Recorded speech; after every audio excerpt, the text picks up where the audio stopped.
2023년 10월 29일 10월의 마지막 주일입니다. 오늘부터는 갈라디아서 말씀을 갖고 함께 은혜를 나누기를 원하는데요. 오늘은 첫 번째 시간으로서 갈라디아 1장 1절로 24절 말씀을 중심으로 오직 진리 외에 다른 복음은 없습니다. 오직 진리 외에 다른 복음은 없습니다. 이런 제목으로 하나님의 말씀을 선포하기 원합니다. 신약성경 302쪽이 되겠습니다. 맛집으로 소문난 식당을 가보면 그 식당 주인이요 분명한 자기 소신을 갖고 있는 것을 보게 됩니다. 음식 맛에 대해서는 분명한 자기 확신을 갖고 있어요.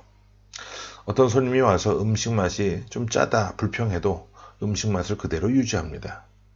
누군가가 또 싱겁다고 말해도 웃고 넘기면서 음식 맛을 그대로 고수해요. 절대 변하지 않는 자기 맛에 대한 확신이 있기 때문이죠. 그 확신을 가지고 음식을 만들어내면 시간이 지나면서 그 맛을 좋아하는 사람들이 알아주게 되고 좋아하는 마니아들이 생기게 됩니다. 그러나 자기 확신이 없으면 견뎌내기가 쉽지 않죠. 자기 확신이 없으면 누군가 이런 말을 하면 이쪽으로 휩쓸리게 되고 또 저렇게 말하면 저쪽으로 휩쓸리게 됩니다. 분명한 확신에 서 있지 않으면 흔들리기 쉬워요. 하지만 분명한 확신을 갖고 있다고 한다면 어떤 상황에서도 흔들리지 않을 수 있다는 것이죠. 자, 오늘 갈라디아서 1장 말씀을 함께 나누게 되는데 갈라디아서 1장 말씀은 복음의 진리에 대한 말씀이 되겠습니다. 복음은 변하지 않는 영원한 하나님의 약속이에요. 누가 말한다고 해서 변할 수 없고 자기 마음대로 바꿀 수 없는 게 복음이죠. 바울은 갈라디아 지역에서 복음을 전했습니다. 갈라디아는 어떤 특정한 도시가 아닙니다. 지역 개념인데요. 바울은 1차 선교 여행을 하면서 갈라디아 지역의 교회를 개척했습니다. 비시디아 안디옥, 또 이고니온, 루스드라, 더베 이곳에서 교회를 개척했습니다. 이 지역 전체를 통칭해서 우리는 갈라디아라고 부른답니다. 바울은 1차 선교 여행 때 열정에 넘치는 모습을 보였는데 루스드라고 하는 지역에 가서 복음을 전하다가 돌에 맞았습니다. 얼마나 세게 맞았는지 사람들은 바울이 죽은 줄 알고 끌어다가 성 밖에 던져놓게 되죠. 하지만 기적적으로 다시 살아나서 성 안으로 들어가서 돌을 맞은 자신을 향해 돌을 던진 그 성에 사람들이 사는 그 안에 들어가서 다시 복음을 전합니다. 그리고 복음의 걸림돌이었던 유대인 회방자들이 있는 성을 찾아다니며 1차 선교 여행을 마무리합니다. 목숨을 아끼지 않는 그런 복음 전도를 통해서 변하지 않는 하나님 나라의 복음을 바울은 전했어요. 그렇게 복음을 전했는데 갈라디아 교회에 다른 복음이 들어와 있다는 안타까운 소식을 듣게 됩니다. 이 일 때문에 바울이 갈라디아서를 기록하고 있는 것이죠. 그렇다면 본문 6절 말씀 함께 먼저 보겠습니다. 자, 시작. 그리스도의 은혜로 너희를 부르신 이를 이같이 속히 떠나 다른 복음을 따르는 것을 내가 이상하게 여기노라. 바울은 갈라디아 교회가 다른 복음을 따른다는 소식을 듣게 됩니다. 다른 복음은 뭐냐? 한마디로 말하면 할례에 대한 잘못된 지침이었습니다. 유대에서 온 어떤 사람들이 고린도 교회에도 찾아와서 바울의 사도성을 표명하고 그를 모함하는 말을 했었는데 이제는 또 갈라디아 지역까지 쫓아와서 또 다른 복음을 전합니다. 어떤 복음이었느냐? 할례를 받아야만 구원을 얻을 수 있다라는 그런 가르침을 전해요. 자, 갈라디아는요 이방인 지역이었습니다. 여러분 이방인들은요 할례를 받지 못하게 되어 있어요. 그래서 바울은 할례 자체가 구원에는 영향을 주지 못한다고 가르쳤습니다. 전적인 은혜로 말미암아 우리가 구원을 받게 되는 것인데 그 전적인 은혜라고 하는 것은 하나님께서 그 아들 독생자 예수 그리스도를 우리를 위해 우리의 죄값을 대신해 주셨고 우리는 예수 그리스도의 피의 공로를 의지함으로 구원받는 것인데 몸의 할례를 받는다고 해서 구원을 얻을 수 있는 것은 아니다라고 하는 사실을 다시금 전하게 됩니다. 그런데 유대인 중에 어떤 사람들이 갈라디아 교회에 와서 할례 받지 않으면 아브라함의 자손이 아니고 아브라함의 자손이 아니면 구원의 반열에서 소외될 것이라 가르치게 됩니다. 여러분, 이것이 다른 복음이었어요? 참된 순수한 진리의 복음이 아닌 변질된 다른 복음을 따른 결과가 어떻게 나타나느냐? 은혜로 부르신 하나님을 떠나게 되는 그런 결과를 얻게 돼요. 다른 복음이 갈라디아 교회 성도들에게 어떤 악한 영향을 주었는지 바울이 계속해서 말씀을 전하는데, 우리 7절 말씀을 보겠습니다. 자, 시작.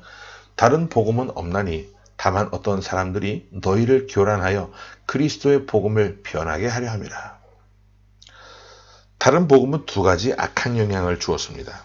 첫 번째는 교란하게 하는 거였어요. 이 교란하게 한다, 이 말의 원어는 타라쇼라고 하는 말을 사용하는데 두려워서 벌벌 떨게 하다라고 하는 뜻을 갖고 있습니다. 복음은 사람들에게 겁을 주고 두려움에 떨게 하는 것이 아닙니다. 복음은 기쁜 소식이죠. 우리가 죄와 죽음으로 죽을 수밖에 없었는데 예수 그리스도께서 우리 대신 죽으시고 부활하신 것을 믿으면 우리도 부활의 영광에 이를 수 있다. 이것이 바로 기쁜 소식입니다. 그런데 다른 복음, 즉 할례 받지 않으면 구원받지 못할 것이라고 하는 이 가르침은 갈라디아 성도들에게 두려움을 주는 거였어요. 여러분, 성경을 보시면 두려움은 누가 주는 겁니까? 하나님이 주시는 게 아니에요. 두려움은 사단이, 마귀가 주는 겁니다. 요한일서에도 온전한 사랑이 두려움을 내어 쫓는다고 했는데, 두려움은 하나님이 주시는 게 아니에요. 사단이 주는 겁니다. 예수님께서 부활하신 후에 두려움에 떨고 있는 그 제자들에게 찾아오셔서 주셨던 첫 번째 말씀이 너희에게 평안이 있을지어다 였습니다. 그러므로 참된 복음이라고 하는 것, 진짜 복음은 우리를 자유하게 하고 기쁘게 하며 행복을 줍니다. 오늘날 이단 사이비 종파들이 많이 주변에 있는 것을 보게 되는데, 이런 사이비 종말론, 이단에 빠진 사람들이요, 하나님의 백성들을 두렵게 하고 미혹합니다. 아주 옛날에 있었던 사건인데 아마 93년도로 기억합니다. 92년도인지 93년도인지 기억이 가물가물한데, 그 당시에 다미 선교회라고 있었죠. 이장님이라고 하는 사람이 세운 모임 단체인데 거기서 큰 사건이 있었습니다. 93년 10월 어느 날 몇 시에 자정에 예수님께서 재림하시게 되는데, 우리 모임에 함께 하지 않으면 영원한 형벌에 들어갈 것이다 라고 겁을 주게 됩니다. 그리고 임산부들이 무거운 상태로 쉬고 공중 들림이 되지 않으니 애들을 다 떼어내라, 지우라고 이야기를 했죠. 여러분, 이게 복음입니까? 복음이 아닙니까? 복음이 아니죠. 바울은 이런 부류를 뭐라고 했느냐면 다른 복음이다라고 불렀습니다. 다른 복음이 주는 두 번째 악한 영향은 복음을 변질시키는 거예요. 변질시키다, 변하게 한다, 이 말의 원어는 메타스트레프라고 하는 말을 쓰는데 상하게 한다는 뜻입니다. 여러분, 복음은 신선한 거예요. 언제 들어도 우리 영혼을 활력 있게 하고 새롭게 하며 우리를 하나님 앞에 세워주는 능력의 말씀입니다. 그런데 복음이 어떻게 변질되어서 상할 수 있습니까? 오늘 우리 시대에도 복음을 변질시키는 거짓 선지자들이 있어요. 돈을 받고 복음을 파는 사람들이 있습니다. 너희는 값없이 돈 없이 와서 포도주와 젖을 사라고 주님께서 말씀하셨는데, 복음은 값없이 주어지는 선물인데 대가를 요구하고 대가를 바라는 모습들. 구약시대 북이스라엘과 남유다의 제사장들 가운데 돈을 요구하는 사람도 있었죠. 그것은 복음을 변질시키는 행위였습니다. 오늘날 교회 공동체에서도 이런 식으로 복음을 돈으로 환산하는 악한 사람들이 있어요. 다른 복음을 전하는 사람들의 모습이에요. 또한 사람이 주인 노릇하는 교회는요, 복음을 변질시키는 교회입니다. 사람은요, 통로의 역할일 뿐입니다. 복음의 주체는 하나님 한 분밖에 없어요. 사람이 복음의 주체가 될 수 없습니다. 바울은 복음의 통로 역할을 하기 위해서 주의하고 늘 조심했는데 사람이 마치 복음의 수요자인 것처럼 행동하는 것은 악한 일 중에 악한 일이라고 하는 것을 늘 스스로 깨닫고 또 그런 모습을 보여주지 않기 위해서 늘 자신을 쳐서 복종시키는, 복음에 복종시키는 그런 바울의 삶의 모습을 우리가 보게 됐죠. 자, 10절 말씀을 계속해서 보겠습니다. 본문 10절 시작. 이제 내가 사람들에게 좋게 하랴, 하나님께 좋게 하랴, 사람들에게 기쁨을 구하랴. 내가 지금까지 사람들의 기쁨을 구하였다면 그리스도의 종이 아니니라. 여러분, 우리가 신앙생활을 할 때 조심해야 될 것이 하나가 있어요. 뭐냐면 사람들에게도 좋고 하나님께도 좋게 하려고 하는 어떤 타협적인 신앙, 이런 것들을 경계해야 한다는 겁니다. 순수한 복음의 능력은 우리가 오직 진리 편에 서고 진리 가운데 있을 때 비로소 가능합니다. 오늘 우리가 다른 복음을 따르고 있는 모습은 없는지 돌아보고 진리 위에 서고자 노력하는 그런 모습이 있어야 돼요. 요즘 교회들의 모습을 보면 설교가 예전에는 이신칭의에 대한 믿음으로 말미암아 의롭게 됨을 강조하는 그런 말씀들이 많이 선포됐는데 시간이 지나면서 어떤 교회 성장 쪽에 초점이 맞추시다 보니까 굉장히 인본주의적이고 또 어떤 상담적인 그런 또 아니면 위로하는 그런 형식의 메시지들이 굉장히 많이 선포되고 있는 것을 보게 되죠. 그런 것들도 어쩌면 나름 필요한 부분이 있습니다. 그런데 메시지의 관점이 전부 다 그쪽으로만 쏠려 있어서는 진리 위에 서 있는 성도들, 교회를 진리 가운데 세우고자 하는 그런 모습들을 볼 수 없게 돼요. 여러분, 복음은 변하는 것이 아닙니다. 어제나 오늘이나 내일이나 영원토록 동일한 예수 그리스도의 말씀이 복음이에요.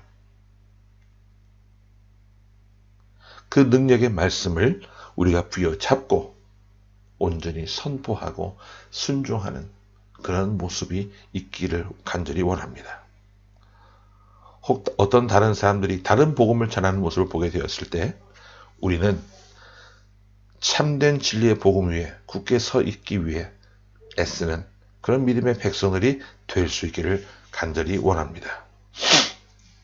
오늘 이 말씀을 통해서 여러분들 복음 위에 서 있는 진리의 백성이 되고 또 두려움을 주고 변질시키는 다른 복음을 전하는 그런 거짓 선생들을 경계하는 모습들이 있기를 원합니다. 그리고 우리 교회뿐만 아니라 이 땅에 세우신 하나님의 모든 교회들이 참된 복음을 전하고 배우는 진리의 공동체가 될 수 있도록 상황과 형편에 밀려서 복음을 변질시키고 입맛에 맞게 각색해서 전하는 것이 아니라 순수한 복음의 큰 내용 그 자체를 담아낼 수 있고 또 선포할 수 있고 그 말씀대로 따라 행할 수 있는 담대한 믿음의 소유자들이 모인 공동체들이 될 수 있도록 함께 기도하며 애쓰는 우리의 모습이 될 수 있기를 간절히 소망합니다. 아멘. 함께 말씀을 기억하면서 기도하겠습니다. 참 좋으신 주님, 은혜를 감사합니다.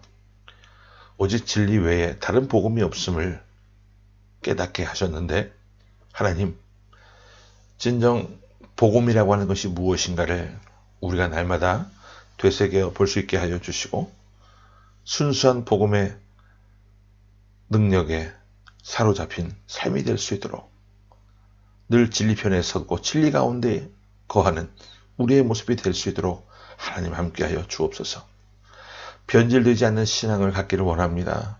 그러기 위해서 늘 말씀에 목마른 삶이 되게 하시고 그 목마른 영혼 가운데 생수 되신 예수 그리스도께서 함께 하사 그 능력의 말씀을, 은혜의 말씀을, 권능의 말씀을 우리의 삶을 변화시키고 지옥 백성에서 천국 백성으로 이끌어내 주시는 그 하나님의 능력의 말씀을 온전히 신뢰하며 이 험한 세상을 담대히 살아낼 수 있는 거룩한 주의 백성들이 되어질 수 있도록 하나님 함께하여 주옵소서.